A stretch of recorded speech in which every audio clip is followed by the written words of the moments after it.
যে আমরা husband wife দুজনেই মনোনয়ন পেপার আজকে কিনেছি এবং জমা দিয়েছি। এবং আজকে আমরা নাসিরনগর থেকে শত শত নেতাকর্মী আমাদের সাথে এসেছে। আমি আপনাদের সকলের কাছে দোয়া প্রার্থী, আপনারা সকলে দোয়া করবেন। আজকে আমি দেশ বঙ্গবন্ধু এভিনিউতে মনোনয়নপত্র কিনে আমি জমা দিয়েছি। আপনারা একটু আগেই শুনেছেন আমার মিসেস বক্তব্য রেখেছেন। রুমা আক্তার একজন বীর মুক্তিযোদ্ধার কন্যা, আমার মিসেস সহধর্মিণী, উনি নাসিরনগর থানা আওয়ামী লীগের সহসভাপতি। আমি বাংলাদেশ কৃষক লীগের কেন্দ্রীয় কমিটির বারবারের অর্থ বিষয়ক সম্পাদক। আমরা দুইজনে কেন কিনেছি? আমরা কিনেছি, আমি আজকে 42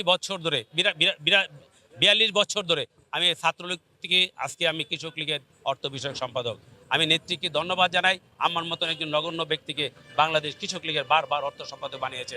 সেই জন্য আমি শতভাগ আশাবাদী জননেত্রী শেখ হাসিনা বিচক্ষণ নেত্রী।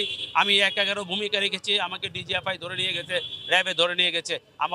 আমার যে কি ত্যাগ আছে না আছে নেত্রীর কাছে নোট আছে।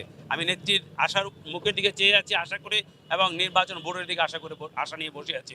ইনশাল্লাহ তারা মূল্যায়ন করবে, যে আমাকে মূল্যায়ন করলে, আমাকে মনোনয়ন দিলে আমি নাসিরনগর সিটি নেত্রীকে বিপুল ভোটে আমি উপহার দিতে পারবো বলে আমি আশা করি।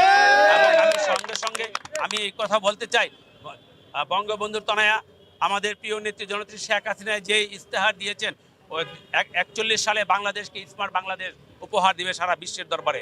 সেই স্মার্ট বাংলাদেশ উপহার দিবে আমাকে যদি নেত্রী দয়া করে এই নাসিরনগর সেবা করার সুযোগ করে দেয়, আমিও এই নাসিরনগরকে স্মার্ট একটি উপজেলা হিসাবে আমি নেত্রীর কাছে উপহার দিতে পারবো বলে এই আশা ব্যক্ত করছি। বিএনপি কখনোই চায় না এই বাংলাদেশের মানুষ শান্তিতে থাকুক, তবে নির্বাচনে তারা আসবেই। আজকে তারা যদি না আসে, তাহলে তারা নিজেরাই আপনার খাদে পড়ে, তাদের আর কোনো অস্তিত্ব থাকবে না। তাদের অস্তিত্ব ঠিক রাখার জন্য নির্বাচনে আসবে, তারা পায়তারা করতেছে, আমরা নিয়ে তাদেরকে সুযোগ দেই। আবার তফসিল কি আমরা চেঞ্জ করি কিনা? জননেত্রী শেখ হাসিনা কখনো এটা মেনে নিবে না, কারণ জননেত্রী শেখ হাসিনা চাওয়া পাওয়ার কিছু নাই। 1975 সালে 15ই আগস্ট এই দেশের কুলাঙ্গারা জাতির জনককে হত্যা করেছে, শিশু রাসেলকে হত্যা করেছে। তা কার সাথে মীমাংসা করবে বলেন? জননেত্রী শেখ হাসিনার কিছুই চাওয়া পাওয়ার নাই। উনি বাবা মা ভাই সব হারিয়ে আজকে শুধু 18 কোটি মানুষের দিকে চেয়ে, 18 কোটি মানুষের আশা আকাঙ্ক্ষা ঠিকানা একমাত্র জননেত্রী শেখ হাসিনা। জননেত্রী শেখ হাসিনা বেঁচে থাকলে বাংলার মানুষ নিরাপদে থাকবে।